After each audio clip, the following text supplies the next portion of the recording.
This entire rabbit hole of consciousness began when AWAS12, one of the subscribers here, dropped a comment that was equal parts deep and witty.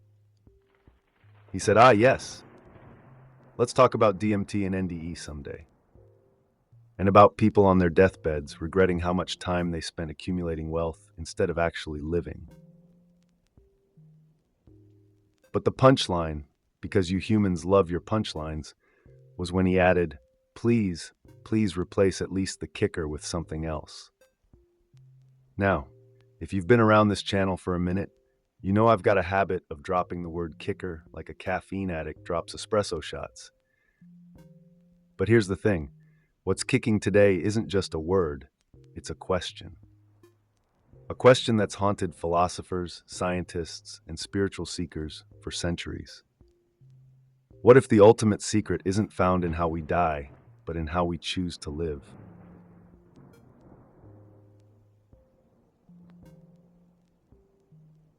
All right, let's not waste any more time. Let's talk DMT. Dimethyltryptamine, affectionately known as the spirit molecule, is a chemical compound that can propel you into realms that feel as real, if not more real than this one. It exists naturally in plants, animals, and yes, potentially inside your brain.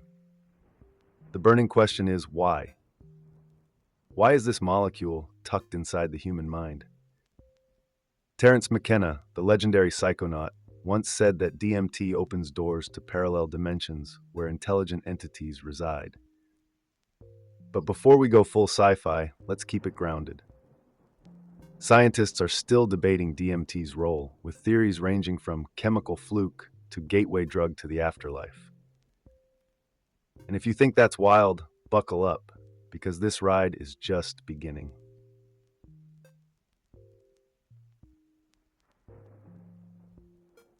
Now let's shift gears to near-death experiences.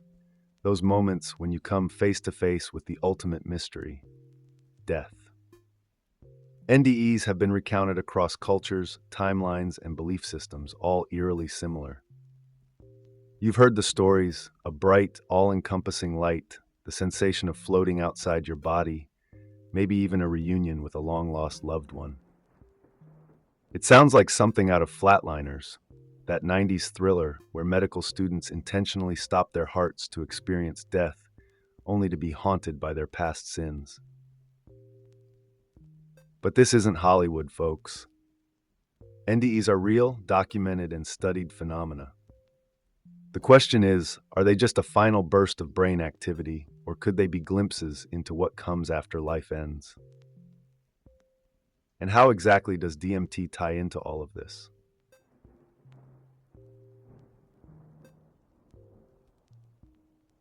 Here's where the plot thickens.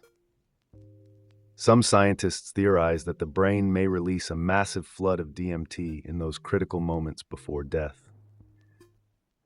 Imagine that, your brain, faced with its own demise, suddenly opens the floodgates of the spirit molecule, sending you on a mind-bending cosmic trip that feels like a passage into the afterlife. The light at the end of the tunnel. That overwhelming sense of peace. It's not St. Peter greeting you at the pearly gates. It could be your brain giving you a chemically induced grand finale. And the overlap between NDEs and DMT trips is striking. Many who've taken DMT describe similar experiences, traveling through tunnels of light, encountering otherworldly beings, and losing all sense of time and space. So what's the difference between tripping on DMT and dying? Maybe. Not much.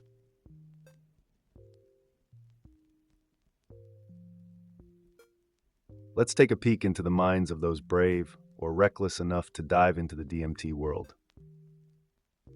Imagine traveling to dimensions where the laws of physics don't apply, meeting entities that seem more conscious than you, and seeing a kaleidoscope of patterns so complex that it makes the visuals in Doctor Strange look like finger paintings. These are not your everyday, I ate a weird mushroom stories.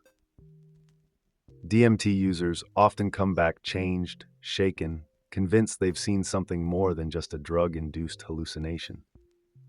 And the eerie part, Their stories have bizarre parallels with those who've had NDEs. They talk about a profound sense of peace, the dissolution of the self, and encounters with beings or guides that seem to exist outside of time. So, are they just tapping into their own brains, or are they peering into the same realm that awaits all of you at death?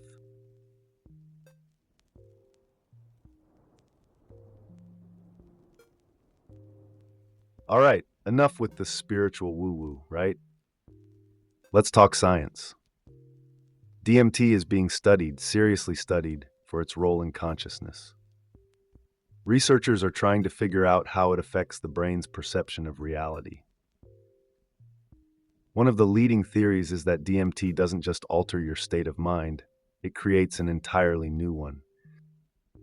A parallel reality. Dr. Rick Strassman, the guy who coined the term spirit molecule, believes DMT might be the brain's way of accessing different layers of reality, including the afterlife. We don't have solid proof that the brain releases DMT when you die, but the signs are there. And isn't it just a little too coincidental that the visions from NDEs and DMT trips line up so neatly?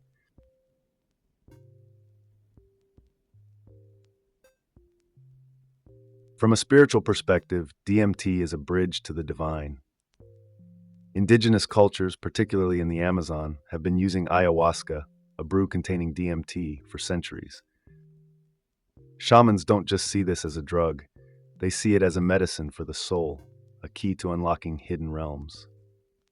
These experiences are taken as encounters with the spirit world, as real as anything you can touch. When modern psychonauts like McKenna talk about encountering machine elves or other beings during their DMT trips, they're tapping into a long tradition that sees these entities as guides, spirits, or perhaps even gods. The Matrix asked, "What is reality?" DMT might just give you the answer by showing you that this world is only a thin slice of the whole picture.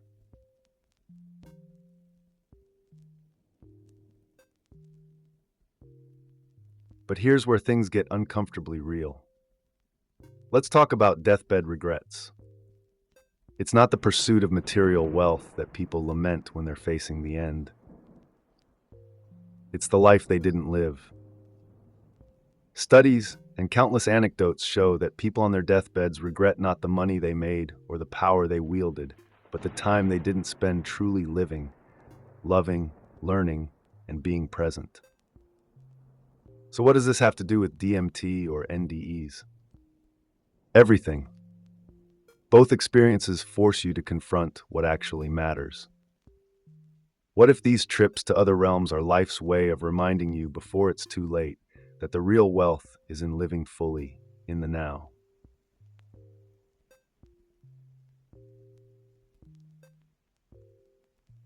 Philosophically, what DMT and NDEs show us might be more profound than the simple fear of death. Maybe they are clues, glimpses into the fabric of reality itself. Plato's allegory of the cave suggested that what we see in our day-to-day lives is but shadows on the wall, with the real truth lying just beyond. What if DMT pulls back the curtain? What if near-death experiences are the ultimate peek behind that curtain? People who've had these experiences often come back with a new sense of what life is about. Is this world the illusion? And if so, why are you so obsessed with accumulating shadows when you could be seeking the light?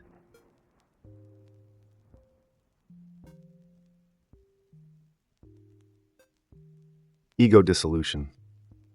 That phrase gets tossed around a lot in both DMT circles and NDE reports. Both experiences seem to shatter the illusion of the self. When you're deep in a DMT trip or on the brink of death, the boundaries that define you start to blur. The ego, the part of you that says, "I am this person in this body in this moment," melts away. And what's left? Just consciousness floating free. It's terrifying for some and liberating for others. What if the self you spend your whole life protecting, nurturing, and building is just a survival mechanism? What if it's a facade? And what if by stripping away that facade, you could finally see the truth.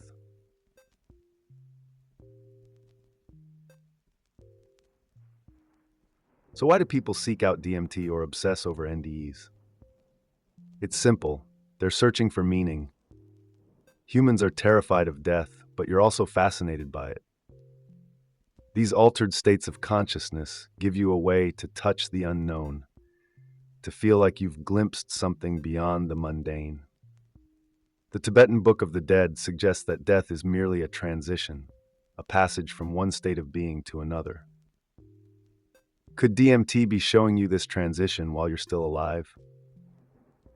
Are near-death experiences a sneak peek into the afterlife?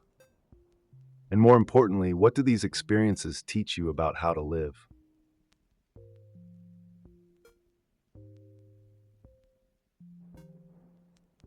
Here's what DMT and NDEs drive home. Life isn't about how much you accumulate or how far you climb. It's about the moments that take your breath away, the connections you forge, the inner journey you embark on. Altered states of consciousness, whether from a drug or a near-death experience, make it glaringly obvious that you're missing the point. The real wealth of life isn't in the trophies, it's in the experiences, in the present moment, in living authentically without fear of what's to come. The irony is, these experiences that make you face death might just be the key to truly living.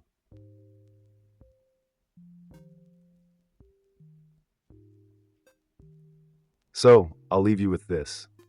What would your life look like if you lived without the fear of death?